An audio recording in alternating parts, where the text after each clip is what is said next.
Did you price that? Probably. I guess they still have them, but nobody cares anymore about anything.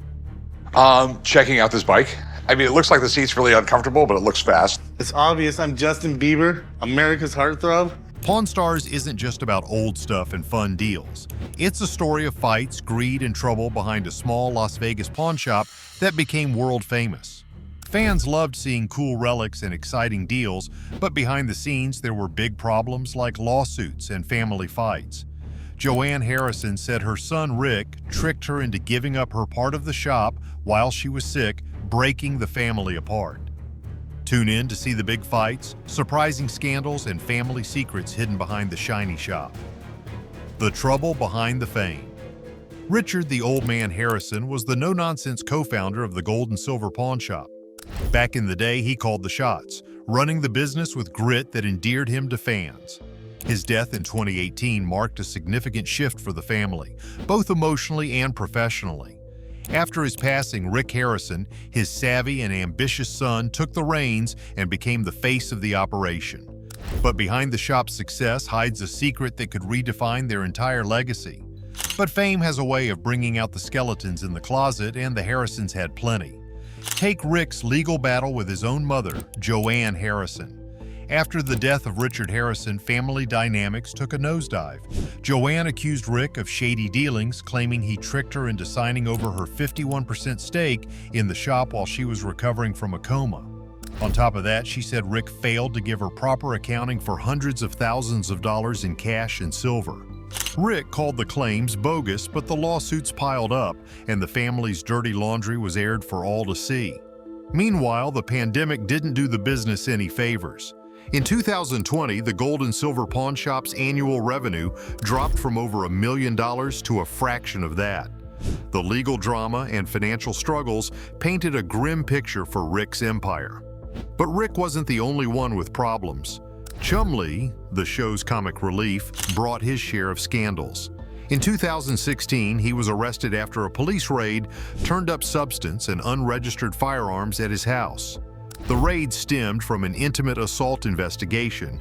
Though those charges were later dropped, Chumlee pleaded guilty to weapon and substance charges, escaping prison time, but not the stain on his reputation. The lovable goofball persona fans adored started to feel more like a mask for someone spiraling out of control. Corey Harrison, Rick's son, had his own wild stories.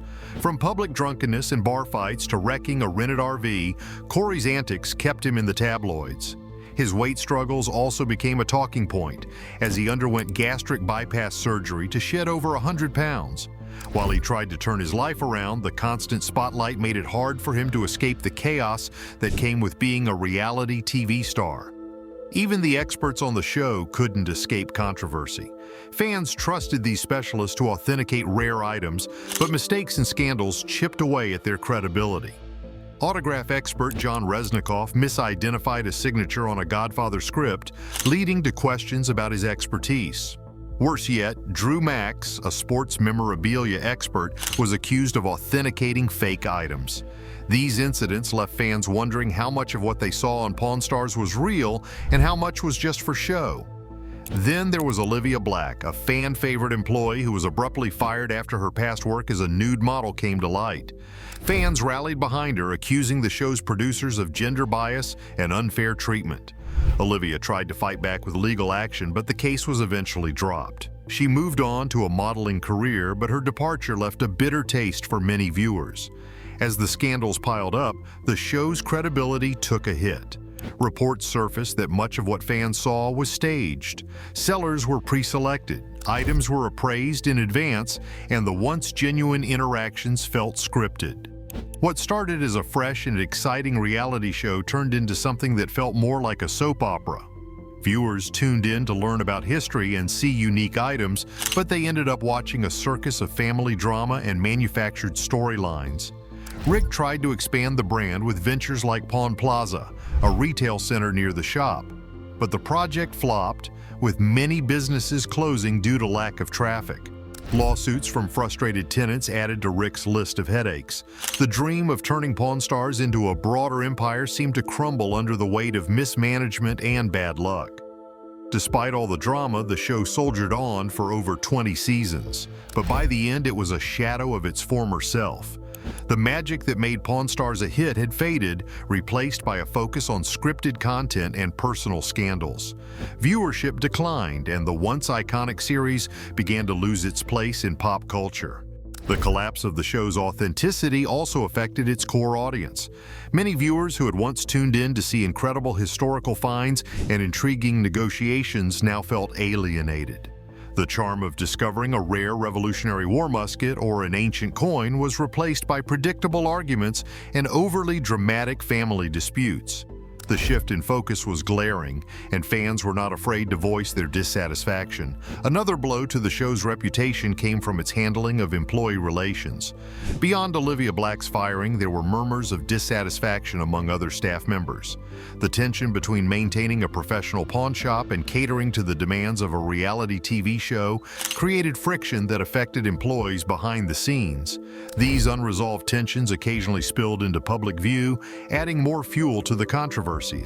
The Harrisons' success came with struggles that went beyond the shop. A costly gamble.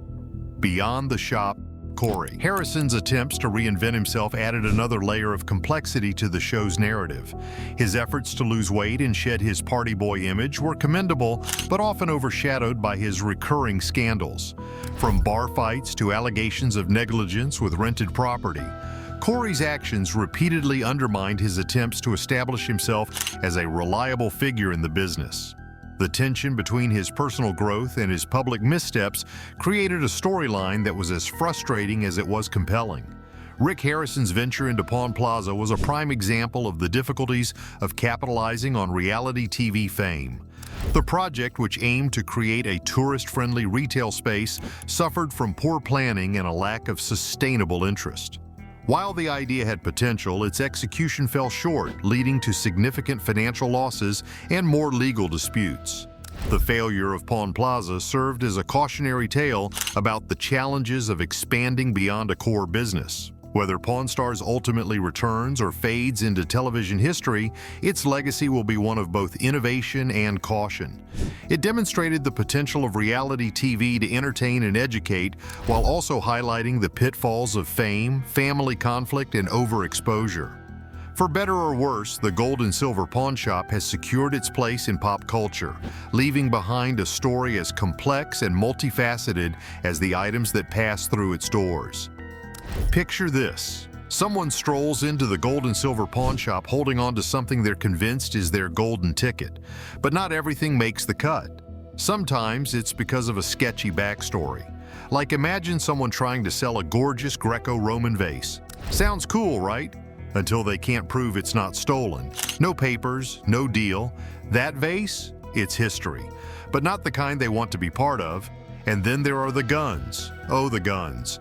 People love bringing in antique firearms with epic stories. A Civil War-era revolver, for example. Seems like a win, but if the paperwork doesn't match up or the story doesn't add up, boom, it's out. Nobody wants to risk holding on to something that might have been borrowed from a museum or worse. Let's talk money. Pawn Stars has done some big ticket deals, but there's a line. Like when someone showed up with a pristine Super Bowl ring. It's flashy, it's rare, but the price tag? Out of this world. Even Rick, who's got a taste for the finer things, had to walk away.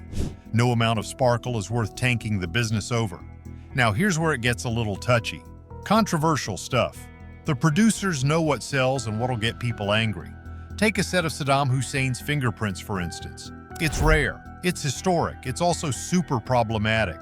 Nobody wants to be the shop that made money off something so loaded. That's an instant nope from everyone involved. Not every miss is about drama, though. Some items are just too personal. Letters from a World War II soldier, for example. They're full of emotion and history, but putting something so intimate on display feels wrong. The shop has to balance respect with entertainment, and sometimes respect wins. As it should. Then there's the fake stuff. Oh boy, the fakes. One time, someone brought in what they swore was a Salvador Dali painting. It looked the part, but a deep dive into the brushwork said otherwise. Experts sniffed out the forgery fast. Let's face it, there's no room for knockoffs in this shop. Size matters too. A James Bond-style personal submarine? Yes, someone tried to pawn that. And while it's undeniably cool, where are you supposed to put a submarine? Storage issues alone make it a logistical nightmare. Cool doesn't always mean practical, and practicality rules here. Then there's the legal stuff, like a prototype action figure from the original Star Wars trilogy. Sounds like a nerd's dream, but here's the catch. Prototypes often belong to the manufacturer, legally speaking. Selling one can open up a lawsuit faster than you can say the Force. Nobody's got time for that. And let's not forget the downright ridiculous fakes. A letter from Napoleon? Sure, sounds impressive. Until experts realize the ink and paper are way too fresh for something from the 1800s, it's like trying to sell a Rolex you bought at a flea market. Just know, sometimes even when the item is real and legal, it's just not TV enough.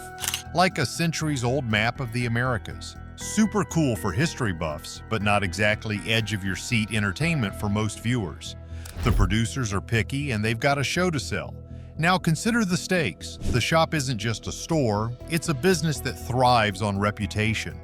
Every transaction, whether aired or not, has the potential to shape how people see the gold and silver pawn shop. A bad call, like accidentally buying a fake or dealing in stolen goods, could wreck years of credibility. It's a delicate dance between taking risks and playing it safe. There's also the question of what's practical to keep in the shop. Some items, while undeniably fascinating, are just too much of a hassle to handle. Take, for example, a massive industrial machine from the early 20th century. Sure, it's a piece of history, but finding a buyer for something that big and specialized? That's a whole other challenge. And if it's going to take up precious space on the floor, it better be worth it. Producers of the show also have to think about what's going to grab viewers. An item might be valuable and historic, but if it doesn't have a compelling backstory or some kind of emotional hook, it might not make the cut. The audience wants drama, excitement, and a bit of mystery.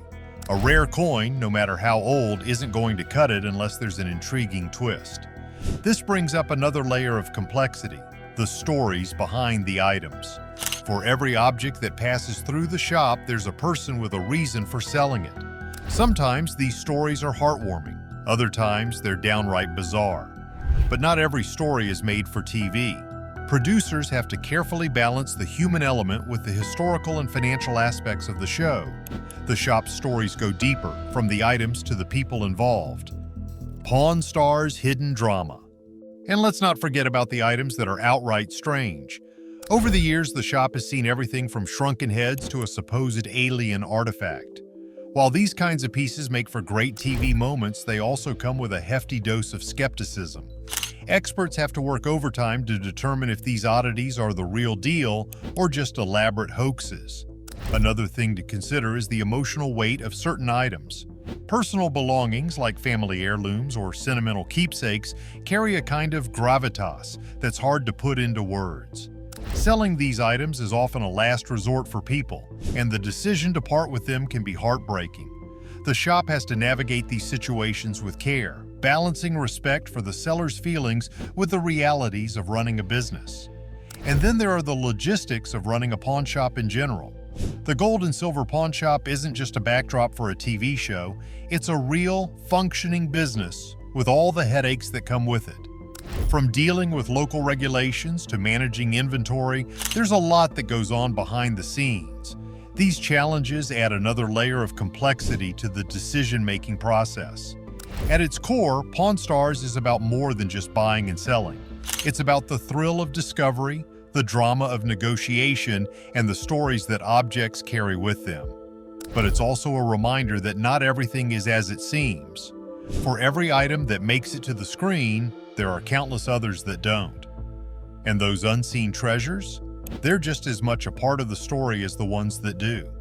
Beyond the visible world of pawn treasures lies another fascinating element: the unspoken ecosystem of experts who work tirelessly to evaluate each item. The experts themselves are as much a part of the show's allure as the objects they assess.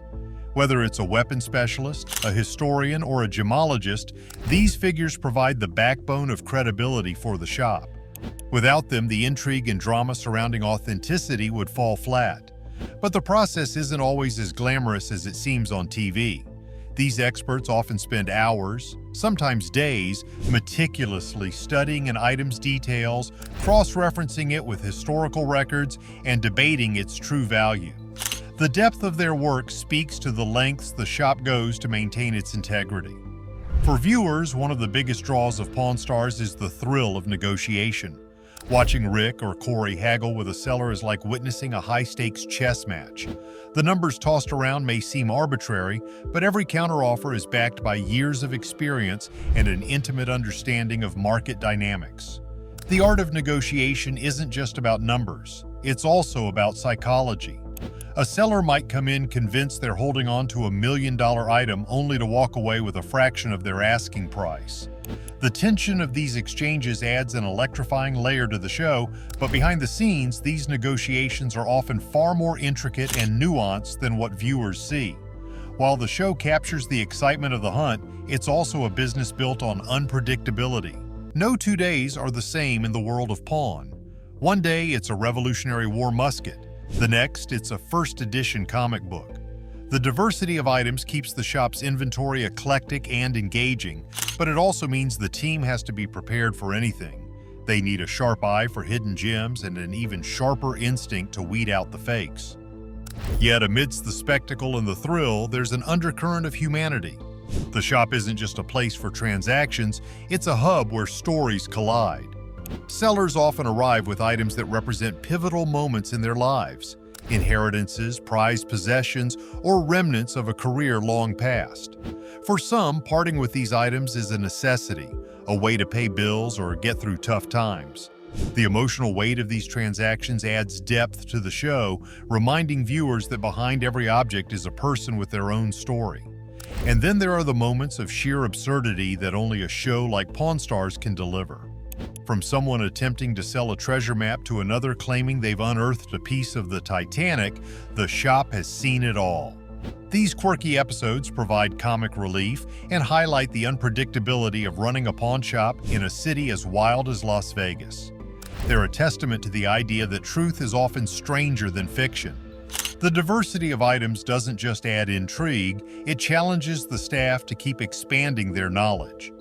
Each new piece can require research into unfamiliar historical eras, regions, or artistic styles. This ongoing education keeps the team sharp and engaged, ensuring they remain experts in a field that's constantly evolving. For the viewer, it's a reminder that even the experts are always learning, a trait that lends authenticity to the show's portrayal of discovery. The charm of Pawn Stars lies in its ability to merge the ordinary with the extraordinary. It's a show that celebrates the value of objects, not just in terms of money, but also in terms of the stories they carry.